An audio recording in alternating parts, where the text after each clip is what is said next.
A month since government announced its domestic exchange program, and what's come after is a lot of agitation from labor unions, groups who are agitating against government decision to restructure its debt. So if you like it, go ahead with a domestic exchange program.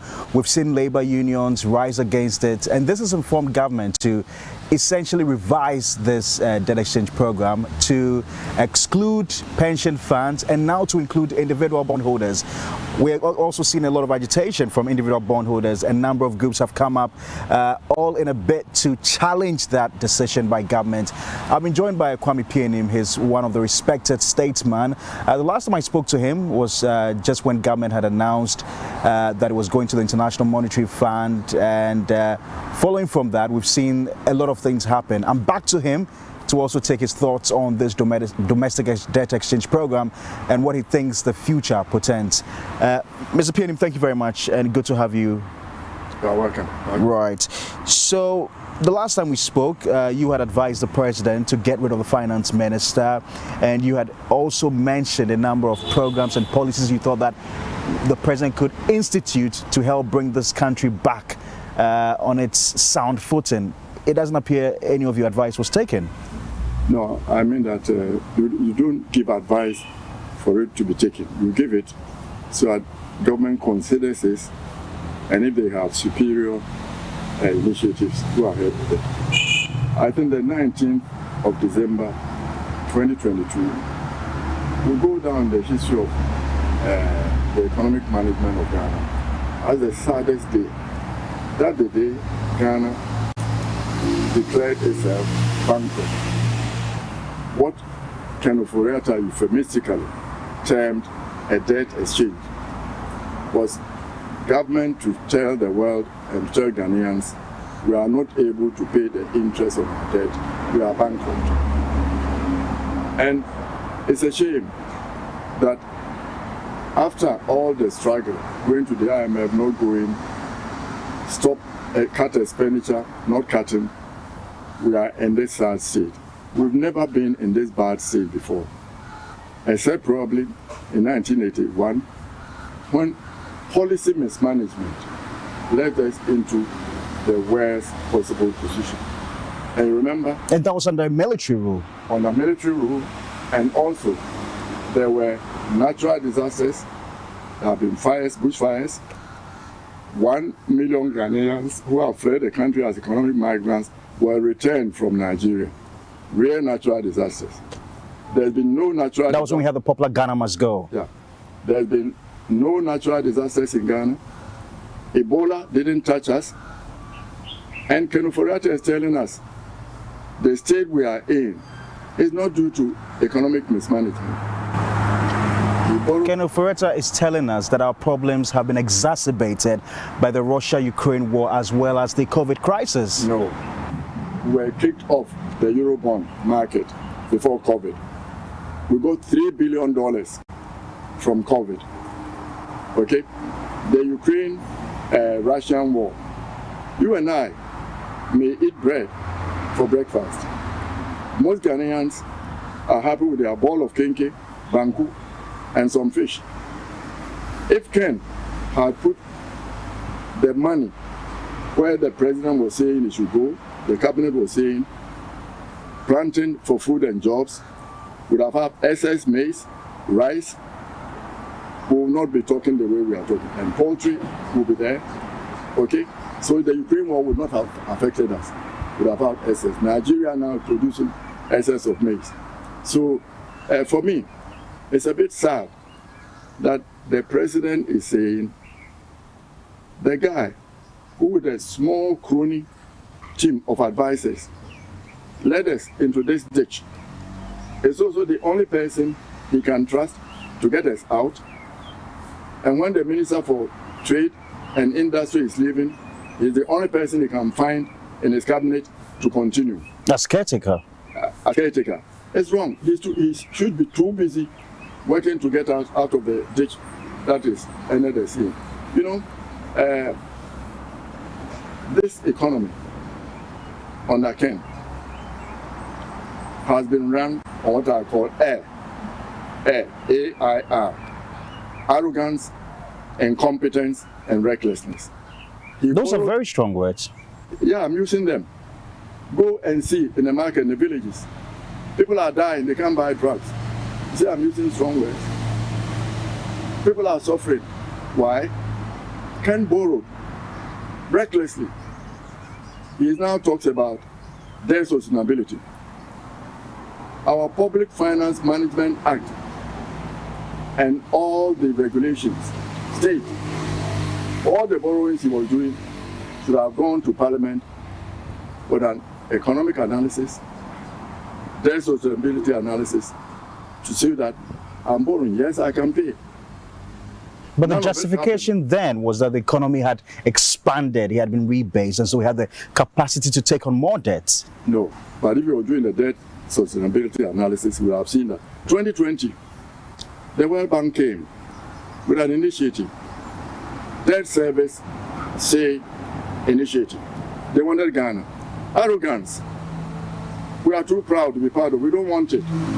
By now, instead of doing this debt restructuring, which is take it or leave it, we would have been doing that, staying the debt service. We know Zambia took advantage of that. Smoothly. Ken and his government didn't want to do that.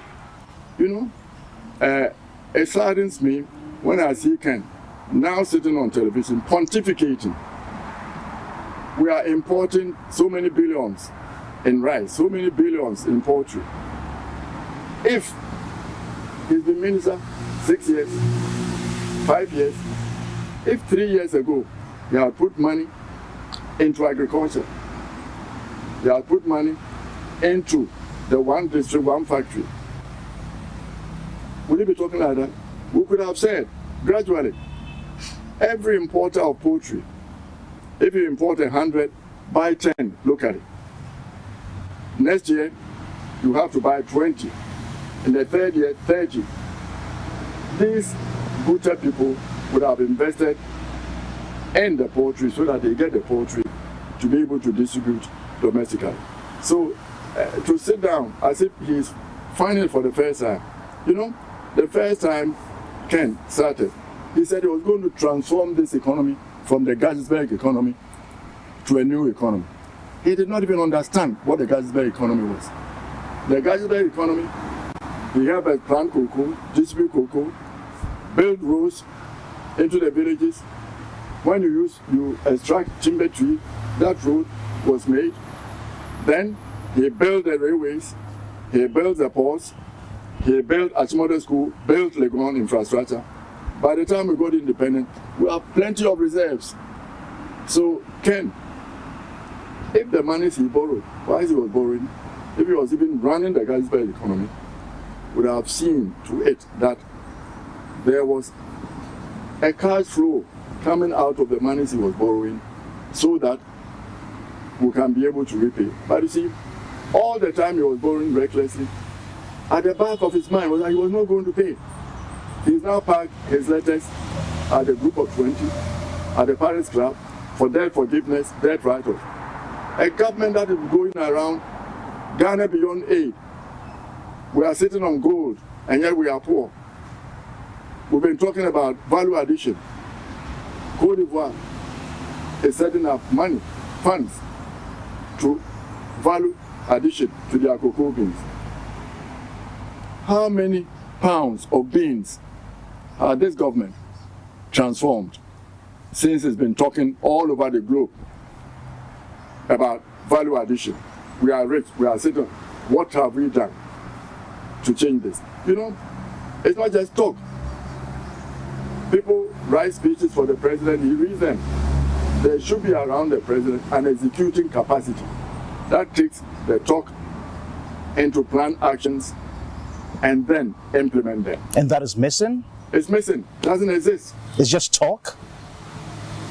Ghana Beyond Aid, what has it been transformed into? Free senior high school. I asked at the beginning, how are we financing this? Oh, even if we took 1% of GDP, GDP is not your disposable income. Ask cabinet to produce for you the press 5-page document that they prepared and approved for the free school senior high education. The children are not being fed. Headmasters talk, they are being victimized. This IMF program gave us an opportunity to sit back to review all these programs. Flagship, they call them. So that we see whether we can do it or not. You know, IMF said, cut expenditure. They do not say, go and give a haircut to domestic bondholders. You know, when the IMF says, cut your spending, IMF will not tell you to do something that is unconstitutional or unlawful. Why did we want to put all the burden on this young Attorney General, who is the only one who has the courage and the professional competence to do his job, by saying what this debt exchange or operation, this bankruptcy, the way you want to go about it, it's unconstitutional, it's unlawful. Isn't our president a lawyer? He didn't know that. Members of the cabinet didn't know that. Parliament doesn't know that. Every Ghanaian who is in public life, including you, the press, must know that the 1992 Constitution, one of its pillars, is frowning on retroactive laws. If I have earned interest on government bonds, to tell me you are taking it, it's forfeiting my past earnings. It's unlawful, it's unconstitutional. So we have to go back. I'm sure the IMF is not asking us. They ask us, cut expenditure. And we are there saying, we are still going to build a cathedral. In all the president's travels around the world and here, has he met 3 Ghanaians who have told him they have no place to pray to their God, no place of worship? We have plenty. Why is it a priority? Cut expenditure. This is a time for us Ghanaians to sit and cut our expenditure to fix our revenue. So if I hear you clearly, you are in principle completely against the debt exchange program, but you must admit that after the IMF came in and they did a debt sustainability analysis, it had become evidently clear that our debts were unsustainable, and so we needed to restructure them. And that's how come government has come up with this whole idea of a debt exchange program, which obviously must have taken lessons from other countries like Jamaica. Let me just read to you government's revised debt exchange program, and the concluding part of it, where the finance minister says, we are acutely aware of the upfront cost of the transaction and other aspects of our adjustment program. To participating holders, I beg your pardon. To that end, we are carving out from this exchange treasury bills typically held by retail investors. Further, there's also a positive trade-off for debt holders as a group. This transaction, through resulting in reduced coupon payments from 2023, will make a positive contribution to a safer and a brighter future for all Ghanaians. This is Ken Offereta suggesting to us that we should all come on board and help government to restructure its debt. Look, to me, for this government to allow Ken Offereta to sit in front of Ghanaians to make this proposal, it's what an Englishman will call gall, and what the Yiddish will say chutzpah. You know what chutzpah is? Somebody who kills his father and mother, and then he's being sentenced to death, and pleads for leniency on grounds of being an orphan. Now who calls them? You know, this debt, they say, cut your expenditure. If Ken was genuine, when the Attorney General came with this legal opinion, which in the Commonwealth has the force of a High Court order, he would have taken this document and gone to the IMF. If indeed is the IMF telling him to do that, I can't do it, it's unlawful, it's unconstitutional. You know, we say cut your expenditure. Ken is saying, okay, let's do this program. It's badly thought out, not thought through carefully enough. How do you say so? I'm saying so because it is. You know, he says short term, this debt exchange program is like a time bomb that Ken is putting under this economy. For the next 30, 40 years, we are going to suffer from it. It's a time bomb because he's squeezing billions of cedis from this economy. This economy cannot grow. You know, and government instruments, T-bills and government bonds are risk-free. They've been risk-free since I was a child. Since I was a child. Since I was a child, I've always known that. Risk-free. Yeah. And that is why insurance companies, banks, companies, and then banks are mandated. They don't invest in those things because they want to, as a matter of law. As a matter of law, invest in it because they are risk-free. Kenoforiata has the unenviable reputation now of going down in our history as the one who declared... Under whose tenure? Under whose tenure? Yeah, who go down as the one who made government bonds not risk-free. You go down as the only Minister for Finance who has led this country into bankruptcy. That's where we are. And to me, for him to be the one saying, do this, do that, that's God. Look, this is not the first time. After the Second World War, the British government had dared to restructure. Every patriotic British agreed. We won't collect interest on the, they call it consul. And if my memory serves me right, the consul, the last payment of the principal, was done in about 1970 something. People were proud to have given. I would have been proud as a Ghanaian to contribute, but I will not contribute 1 peso. Why? To Kenoforiata. Kenoforiata leading this, he led that into the gutter. He says, let me read the concluding part of the revised statement, that on behalf of the government and the people of Ghana, I ask for your full support for this invitation to exchange and for your partnership as we carry forward our economic reform program. This is a man sincerely coming to you and saying, help us to restructure the economy. I've said, I apologize. This is the result of economic mismanagement. I apologize to Ghanaian people. Look, they are pensioners who have put their resources into government bonds. You are asking them, I'm not going to pay. Look at the exchange program and think about it carefully when you are talking to your colleagues. Ken is saying, I'm not going to pay any interest on this for this year. Why I'm Minister for Finance? Why my president is still president? But afterwards, then we are going to take a look at it. The IMF, 3 billion that they are going to give us, I want them to front load it so that I'll chop it before I go. Is that genuine? Are you serious that this is genuine? If the president wants Kenoforiata to continue there, this government will go down with Kenoforiata. What do you mean?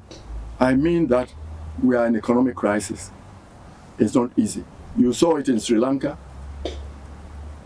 Hungry people are angry people. I was talking to an elderly lady. A pensioner had gone to a pharmaceutical store to buy his high blood pressure medication that he needs to take to survive, to live. Normally he pays 1,000 cedis. The druggist said, yes, he has filled it. Please, says, I'm at 3,000. The old man, 83-year-old, sat down in the middle of the pharmaceutical shop, was crying like a baby. He said, I'm going to die. I don't have it. That's what we are talking about. You've worked 30, 40 years, all their life, not taking 1 cedi of bribe, are now threatened to life. The people who are around there, this friend of mine and her colleagues were there, unknown to that old gentleman, all chipped in and paid the bill, and they gave the drug to the man. I helped the teachers set up the teachers fund. By now, it should be $1 billion fund, thanks to the mismanagement of people like Kenoforiata.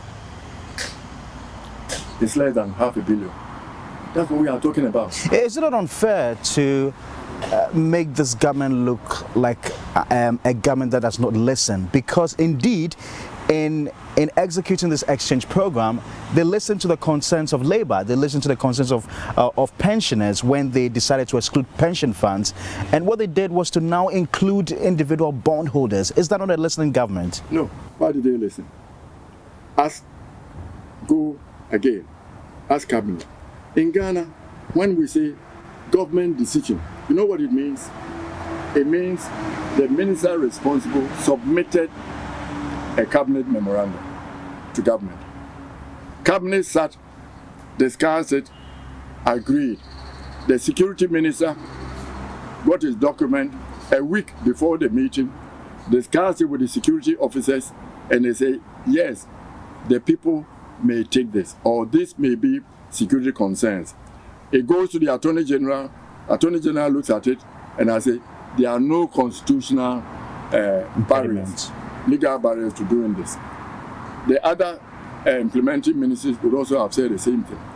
Then it is approved. And then the cabinet secretary writes to the ministry, it's approved, and then to the other ministries, we are implementing it. Ask them to give you the cabinet memo that approved the debt exchange. There's none? If there was, how can they just meet the trade union and say, we removed it from it? Are there number crunches? Ken Oforiatta told us, parliamentarians, please give me the e-levy and all my economic problems are over. Weren't you here? You didn't hear it. They gave it to him. I'm going to get billions out of it. There had been zero number crunching at the Ministry of Finance. Zero. So they didn't even know how much they were going to get out of it. Then we came, we didn't get the number. Look, when you're in the Ministry of Finance, there are number crunches. You crunch the number, the various options, you decide. You don't do a program and then when organized labor comes, you take them from it. This man comes, you take him from it. It's ill-considered and it will not help us. Stability Fund. Right, I was just about to ask that. Which our donors will contribute. Right. They will not contribute. How do you know that? Because they are waiting for you to see that you are cutting your expenditure. You are going to build a cathedral. You think the French government... In the case of Jamaica, they did contribute. Because they saw the people were serious, they cut the expenditure. Have we cut our cabinet? What you're saying is that if we don't make any changes to our expenditure, our government structure, and our attitude, we're not going to get that contribution to the Stability Fund. Look, everybody in the world is suffering. The French, the Germans, winter is cold. The Russian war, everybody is suffering. They need money for their people. Why should they give it to you?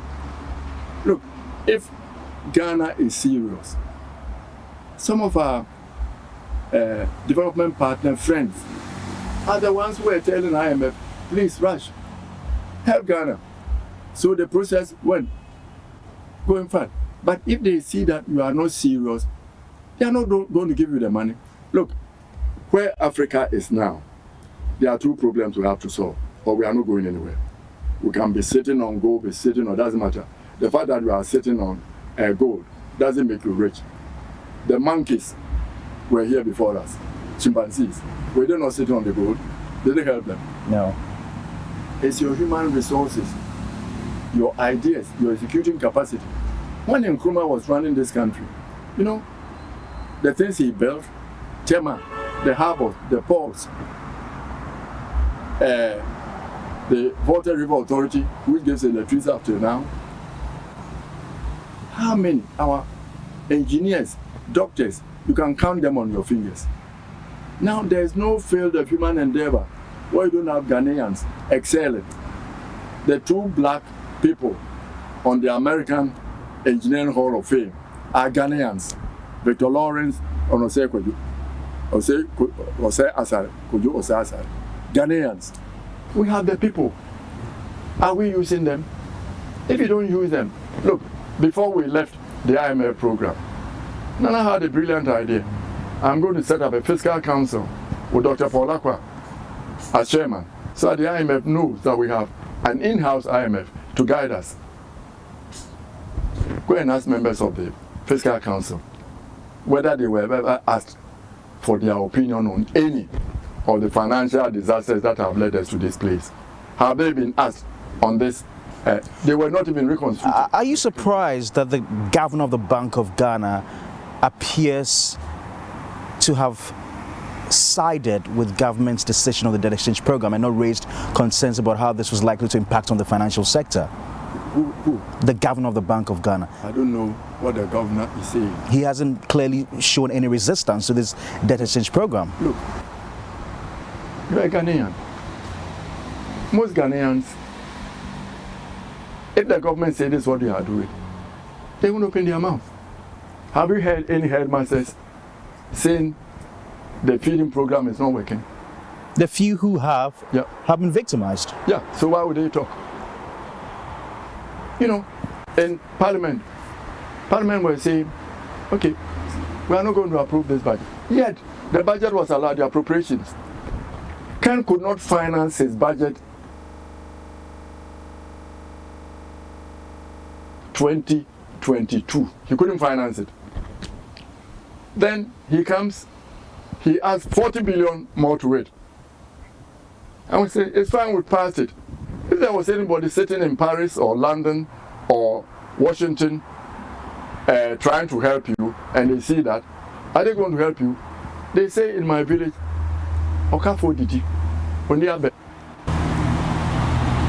if you owe me and you come, now Ken owes us. He comes to sit down with me and say, the debt that you owe me, I'm not going to pay. I'm going to give you another instrument. That one, I'll pay. Am I a fool? I'm looking into your eyes. You haven't paid this yet. I said, more inquiry here, the sheep you sent out to eat, when they haven't returned, you don't send others after them. So, you know, this government bills, let me tell you this. When Rawlings was in power, and there were people who had more than a certain amount in the banks, they were harassing them. If you have 50 CD notes, they were harassing you. Rawlings sent a directive to Bank of Ghana, to the banks. They should give him a list of all the holders of government T-bills. We're going to seize them because these are other thieves who have invested their money in it. It took a courageous Alex Ashabo. Did you ever come across former governor, Bank of Ghana? Right, I do remember his name. Yes, yes, I do. You know how tall he is? Very tall. Very tall. Very short, shorter than you are. Very courageous. I've never met a more courageous governor in my life. Alex said, this is terrible. I said, you have to get word to the Rawlings. It's not doable. Alex went and said, the chairman, you can do that. He says, why not? He says, if you touch it, that is what we use to finance government. He said, how so? He said, no, the cocoa and the things that we tap, you know, comes and goes. So when it's not coming, then we get T-bills. We borrow from the people and fail it. When it comes, then we pay. So if you touch it, nobody's going to finance the government anymore. Runs it. Shit, man. Is that correct? Say, yeah. Okay, stop it. The foreign banks had already prepared their list they were going to send. And they said, stop it. It took somebody of moral courage and professional competence to be able to solve this. And as I said, as I was going to tell you, Africa, there are two things we have to get rid of if we are going to move and develop. And you, the young ones, me, where I am now, maximum 6 years, 10 years, I'm gone. But you have about 10 more to go. Your children still are going. We have to get rid of incompetence, because a lot of the money we borrow is wasted through incompetence. Secondly, corruption. We still have the money that we borrow. So it doesn't matter if the donors, development partners, were to have given us the money we borrowed as grants, we still will not be able to make it, because we will still have, and the rest will waste it in incompetence. So what do we do now? We've picked information that some powerful individual bondholders are not excited about this idea and are preparing some action against government. What do you anticipate would happen? Look, the government should go back to the drawing board, okay? This is the first time I'm hearing of domestic haircut.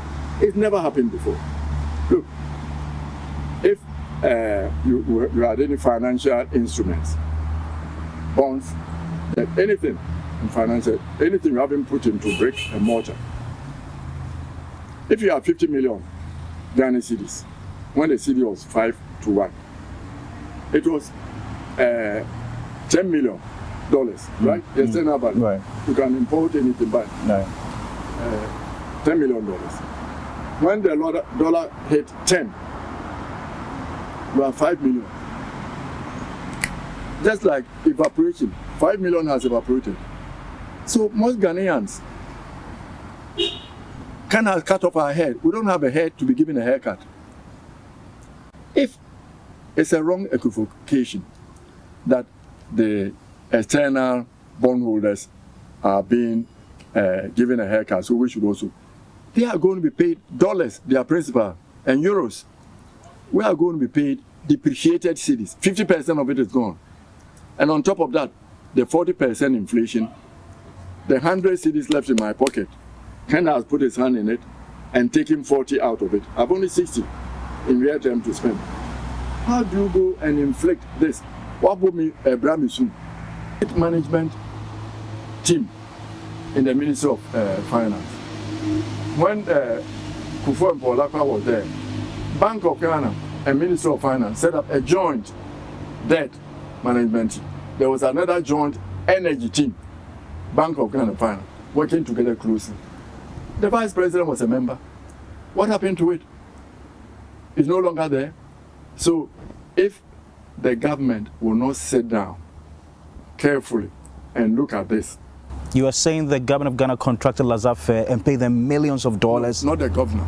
I'm saying Keno Foriata contracted Laissez-faire. Laissez-faire are supposed to be the last communique I saw about the debt risk. Right. It was signed by Laissez-faire. Right.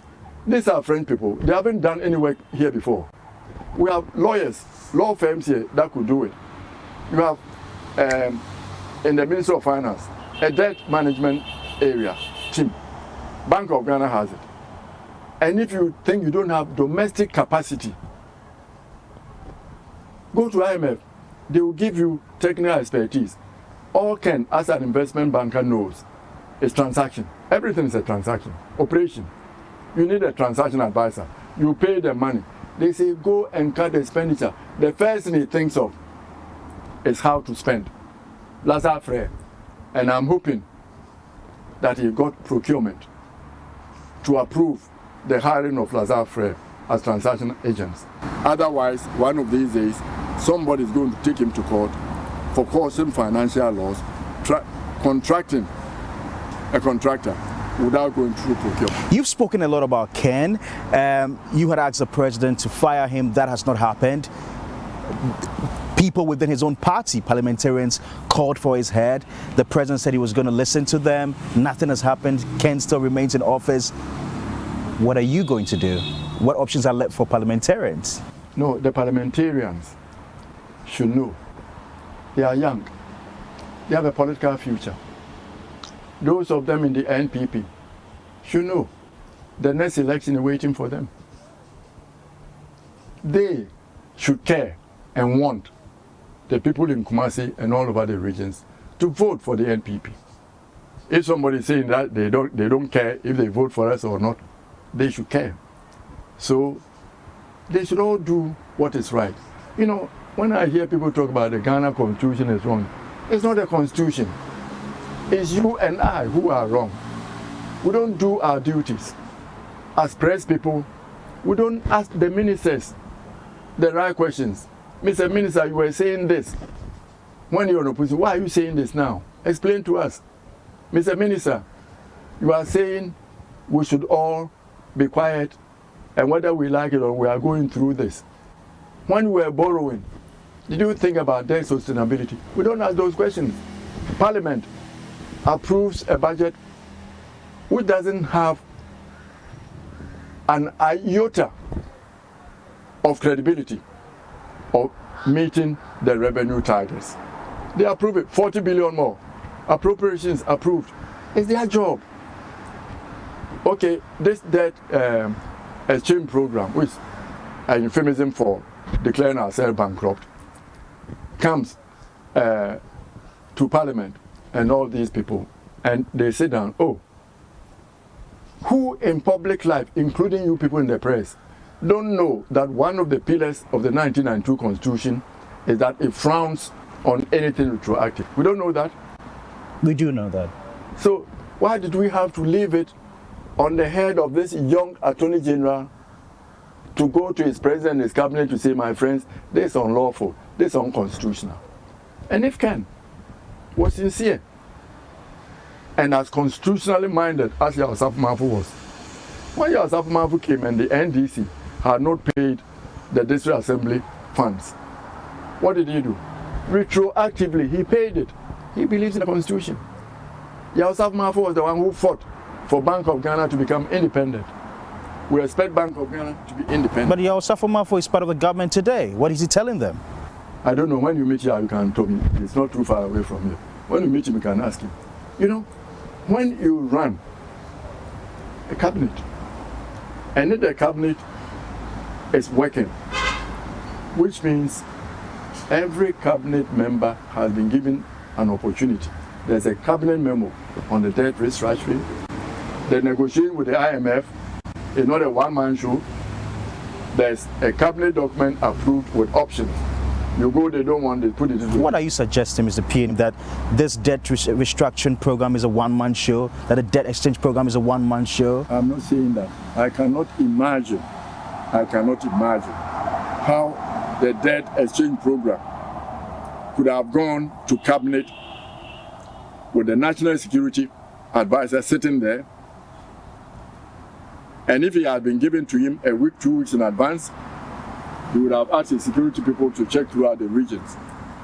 With this pass, then we are gone.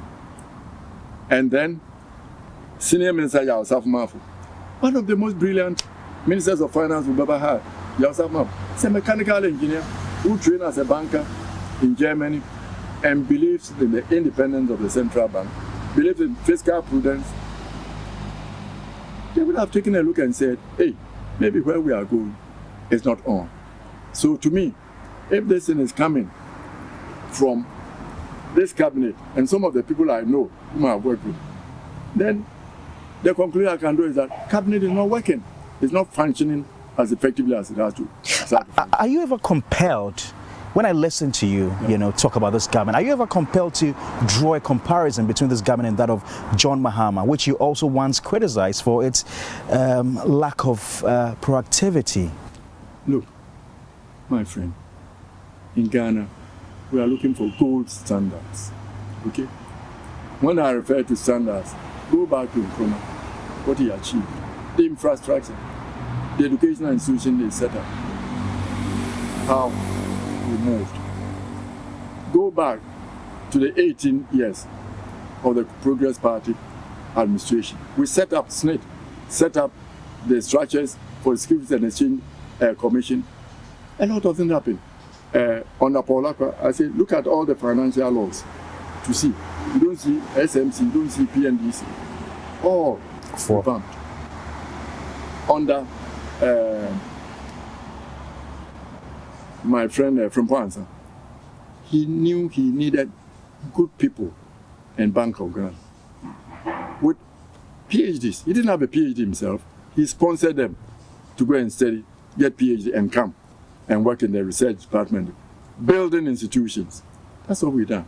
If we carry on Kensington, unless the people don't understand it, now next first degree, the president's first degree, is in economics at the go on. So he understands.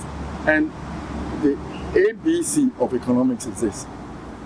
If you are borrowing at 8, 9, 10%, and your economy, which means your tax revenue also, is growing at 5%, 6, 7%. Whether you are going to declare yourself bankrupt or not, it's not a question. The only question is when. Okay, and we're also talking about raising more revenue. Revenue from where? From the same old people who pay. From the same old people who pay. Oh, and when the economy is in this trouble, it's not when you start looking for things. We now want tax clearance certificate for this and that. If you had a very difficult task of rating Anado's presidency, what would it be? I won't rate it. What I was taught I said, I'm not going to rate you. What I was taught in political science at the highest level is that what a president needs, what you need to have to be president or chief executive of any serious company. But that's not society we have. Mr. Pianim, I've got to say a big thank you to you. I appreciate your time.